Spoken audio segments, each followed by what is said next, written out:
कुदरत ने हज़ारा डिवीजन को बेशुमार कुदरती वसाइल से नवाजा है, जिनमें ज़ेरे ज़मीन मादनियात और खूबसूरत ग्रेनाइट शामिल हैं। हज़ारा डिवीजन की इन मादनियात में से फास्फेट एक ऐसा कीमती असासा है जो सिर्फ पाकिस्तान में एबटाबाद के नवाई इलाका काकूल में वाफिर मिकदार में पाया जाता है। ये पाकिस्तान का वाहिद मादनी जखीरा है जो मुख्तलिफ ग्रेड और परसेंटेज में दस्तयाब है। खैबर पख्तूनख्वा की हुकूमत ने फास्फेट जैसे कीमती मादनी ज़खायर की कान कानी के लिए हज़ारा डिवीजन एबटाबाद के इलाके काकूल को मुख्तलिफ ब्लॉक्स में तकसीम करके लीज पर दे रखा है। एबटाबाद के इलाके कलंदराबाद के नवाई गांव तरनोही के करीब मौजूद 4 ब्लॉक से फास्फेट निकाला जाता है। उससे न सिर्फ सरकारी खजाने को हर साल करोड़ों रुपए का फायदा होता है, बल्कि कान कनी के कई शूबे से वाबस्ता हजारों की तादाद में मकामी अफराद को रोजगार भी मिलता है। हज़ारा डिवीजन में मौजूद फास्फेट की तकरीबन 50,000 टन के करीब माहाना प्रोडक्शन है और 2,000 से 3,000 अफराद इस कारोबार से मुंसलिक हैं। यहाँ मौजूद फास्फेट के ब्लॉक्स को गवर्नमेंट का इदारा बराए मदनी तरक्की 10 साल की मियाद के लिए ऑक्शन करता है। हाल ही में तरनोही के इलाके में वाक़या 3 ब्लॉक तकरीबन 600 मिलियन रुपए में ऑक्शन किया गया है। इस वक्त हम आपको लिए जा रहे हैं माइन, जो ये फास्फेट की कान है, इसके अंदर लिए जा रहे हैं और हमारे साथ इंजीनियर भी मौजूद हैं, उनसे भी बात करेंगे। जदीद तकाज़ों से अमाहंग ये माइन हमें नज़र आ रही है क्योंकि कूलिंग का सिस्टम भी यहाँ पर मौजूद है। तकरीबन 600 फीट हमें कहा जा रहा है कि हम आगे जाएंगे, वहाँ लेबर भी काम कर रही है। ये जो पाइपलाइन नज़र आ रहा है इससे जो ऑक्सीजन की कमी होती है उसको भी पूरा किया जाता है, ऐसा ही है जी? बताइएगा। मेरा नाम राशिद मिनहास है, माइनिंग इंजीनियर हूँ मैं। ये पाइप असल में ये वेंटिलेशन पाइप लगाया है हमने। जी। इसमें हवा अंदर से जो है ना गर्म हवा होती है वो सक करते बाहर निकालने के लिए। ठीक है। जो गर्म हवा होती है ठीक तो हो उसमें ऑक्सीजन बरकरार रहते हैं और फिर लेबर के लिए काम में आसानी होती है, तो उसको ऑक्सीजन का मसला नहीं होता। अच्छा, ऑक्सीजन का मसला नहीं होता जी सर। और ये हम कवर करते आ रहे हैं तकरीबन फाटा से, और इस माइन में हमने ये देखा है। जी सर। आया कि और जगह भी ये अवेलेबल है? मोस्टली सर ज़्यादातर माइनिंग में इधर लोकल माइनिंग हो रही है, तो जी। ज़्यादातर तो माइनिंग में नहीं है, लेकिन बाज़ लोग जो कंपनी है अच्छी कंपनी है तो वो लोग लगा रहे थे वेंटिलेशन पाइप। बाज़ इधर लोकल सिस्टम पे वो प्लास्टिक पाइप है तो अच्छा। उससे भी वेंटिलेशन वो कर अच्छा, देते इस टेक्नोलॉजी का हमें ज़रा बताइएगा, जो मशीनरी इसमें यूज़ हो रही है उसके बारे में बताइएगा। असल में सर ये आजकल जो है ना, पहले ज़माने में तो जो लोकल सिस्टम होता था वो यूज़ होता था, खासकर डंकी के ज़रिए या रेडियो के ज़रिए, लेकिन आजकल तो टेक्नोलॉजी आए तो टेक्नोलॉजी के ज़रिए हमने इधर ये रेल ट्रैक लगाए, तो रेल ट्रैक के ज़रिए हम लोकोमोटिव उस पर चलाते हैं, तो लोडिंग इससे कराते हैं, फास्फेट निकालते हैं इसके लिए। अच्छा। बाकी इधर हमारे साथ ये वेंटिलेशन पाइप सिस्टम है, ये कंप्रेसर है, ये सिस्टम हमने लगाए हैं, तो इसकी वजह से लेबर के लिए आसानी होती है और हमें भी प्रॉब्लम नहीं होती। तो जी नाजरीन, आप हमारे साथ हैं, हमारा सफ़र आगे जारी और सारी है और आगे चल के भी हम जो गुफ्तगू का सिलसिला है वो जारी रखेंगे। लेकिन जब कूलिंग की बात करते हैं, और तकरीबन हम अभी कितना कोई 100 फुट चल चुके होंगे जी? हाँ सर, हम 100 प्लस चले हैं जी सर, और बड़े सुकून से, और माशाल्लाह यहाँ पर किसी भी किस्म की जो कहते हैं ना कि ऑक्सीजन की कमी फील नहीं हो रही।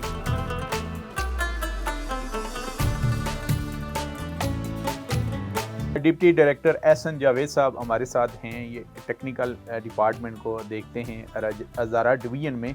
अच्छा, हमें जावेद साहब बताइएगा कि 1 फुट तैयार करने में कितने दिन बीत जाते हैं, और इसके टेक्निकल ज़रा हमें बताएं। तकरीबन ये 1970 से स्टार्ट हुए।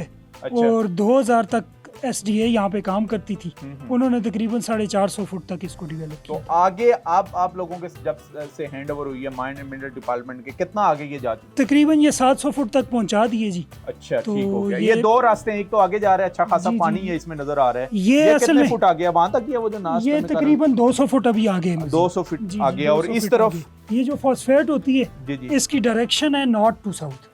अच्छा। जिस क्रॉस में हम पहले आए हैं वो ईस्ट वेस्ट है।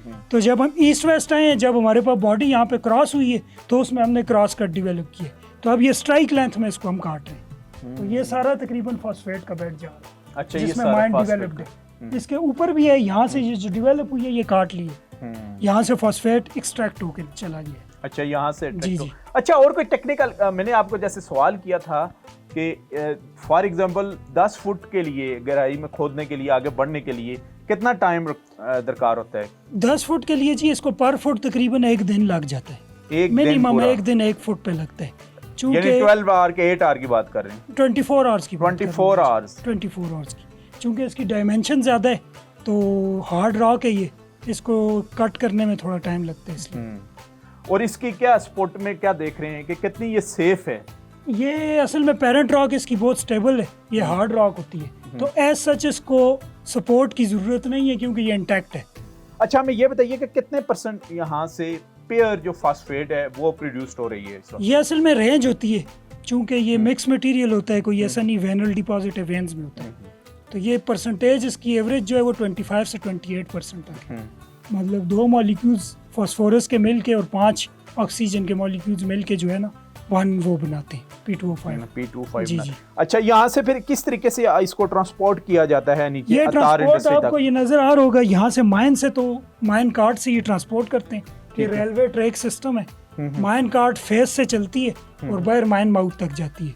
अच्छा। माइन माउथ पे जाने के बाद वहाँ पे यहाँ पे चूंकि ये हिली एरिया है तो यहाँ पे 4x4 जीप्स हैं जो यहाँ के लोकल लोग चलाते हैं, तकरीबन 300, 250, 300 के वो करीब जीप जीप्स के थ्रू उसको वो अतार में? जीप के थ्रू हम अतार नहीं ले जाते, वो यहाँ पे इनके स्टॉक पॉइंट्स हैं मेन रोड के करीब कहीं, ठीक हो गया। जो हमारी हाईवे उसके करीब इनके स्टॉक पॉइंट से ये वहाँ पे डंप करते हैं, वहाँ से आगे फिर लॉरीज ट्रक्स वगैरह में जो है अतार जाती और है। उसके बाद ये फिनिश गुड में तैयार होती जी है? जी, वहाँ पे ग्राइंडिंग मिल्स हैं अतार्स में जो स्पेसिफिक फॉस्फेट की ग्राइंडिंग करती हैं, बाल मिल्स कहते हैं उनको, तो बाल मिल्स में ग्राइंड होती है, फिर वहीं से ये पैकेजिंग होती है इनकी, 50-50 kgs के बैग बनते हैं पाउडर फॉर्म में, और फिर ये कंसर्न जो फर्टिलाइजर इंडस्ट्री उसमें ट्रांसपोर्ट होता है। फर्टिलाइजर इंडस्ट्रीज को ट्रांसपोर्ट किया जाता जी, है और जी। इसका इस्तेमाल आगे कहाँ कहाँ होता है, किस ये फील्ड में?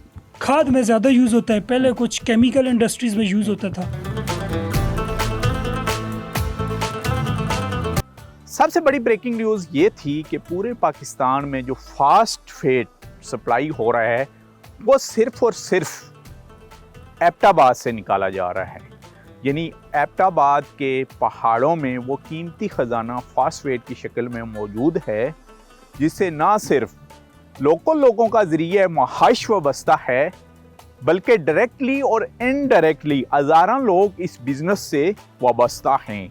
इसके अलावा जब हम मानसरे की बात करते हैं तो मानसरे में भी हमने बिज़नेस टूरिज़म को फोकस किया आज के प्रोग्राम में, और आपको बताया कि वहाँ पर ग्रेनाइट, बेस्ट क्वालिटी का जो ग्रेनाइट है वो मानसरा से प्रोड्यूस्ड हो रहा है और पूरे पाकिस्तान को इस वक्त उसकी सप्लाई की जा रही है। इस वक्त जहाँ मैं मौजूद हूँ, अभी हम सिल्क रोड से नीचे उतरे जो थ्रू आउट गलगित बल्तिस्तान को जा रहा है, यानी था कोर्ट से नीचे हम उतरे हैं और इंडस रिवर्स के बिल्कुल किनारे पर हैं हम इस वक्त।